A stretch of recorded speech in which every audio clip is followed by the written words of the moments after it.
السلام علیکم ګرانو دوستانو. نن به زه تاسو وایم چې د افغانستان دغه میراثیانو خو د افغانستان ټیم شرمولی او خو د نور احمد او د رشید خان جادو ته دغه زیمبابوې ټینګ سوي نه دي او دغه درېیمه لوبه مو نه افغانستان ګټلې ده.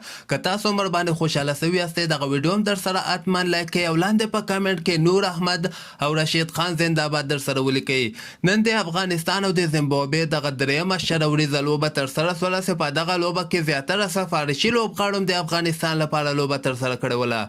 په دغه لوبه کې د منګل وړور احسان منګل شل رنزه کړي ول. افسر زازي سفارشي بیا څلېرویشتو بالو باندې څلېرویشت رنزه کړي وو او شرف الدین اشرف په اووه بالو باندې پنځه رنزه کړي ول. دغسې د افغانستان یعنې ډېر کم ټارګېټ ورکړی. دغه ټول نه کم ټارګېټ داسې افغانستان په شل وریځو لوبو کې زیمبابوې ته ورکړی ده. نو په دغه لوبه کې د افغانستان کپتان محمد نبي یو ځل بیا د افغانستان لپاره 31 مهم رنزونه کړي دي او عظمت الله عمرزي بیا 11 رنزه کړي دي.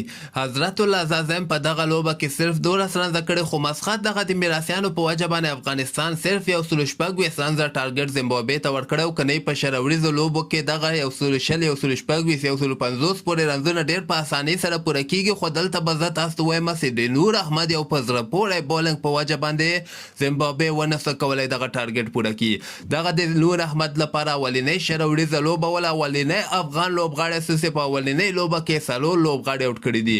په دغه لوبه کې نور احمد څلور او کې صرف رس رنزه ورکړي دي او د زیمبابوې څلور مهم لوبغاړي آوټ کړي دي. شرف الدین اشرف صاحب هم بیا دوه لوبغاړي آوټ کړي دي او رشید خان ته بالنګ ته وګورئ چې څلور او کې صرف اته رنزه ورکړي دي او یو لوبغاړی ورته آوټ کړی ده.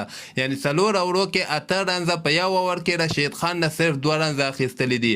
او بل طرف ته نجات مسعود چې کوم د دا ماته چندانې پرزه نه ښکارېدل هغه هم بیا درې او کې 22 رنزه ورکړي. کوم لوبغاړی نه ده آوټ کړی او فضل حق فاروقي یو ځل بیا زبردسته بالنګ نندارې ته وړاندې کړی ده. فضل حق څلور اوړو کې 14 رنزه ورکړي او یو لوبغاړی م آوټ کړی ده. نو دغسې د زیمبابوې په شل اوړو کې صرف 90 رنزه کړي دي. 15 رنزو باندې افغانستان دغه درېیمه شل وریځه لوبه م وګټله او دغه سړی زیمبابوې یعنې یو قسمه په شرمو باندې وشرموه چې یو لوبه هم زیمبابوې افغانستان نه په خپل ملک یعنې زیمبابوې کې ونه سوه ګټلی. خپل نظر لاندې ما سره په کمنټ کې شریکولی سئ او همدغسې تازه خبرو لپاره تاسو دغه چینل هم در سره سبسکرایب کولی سئ.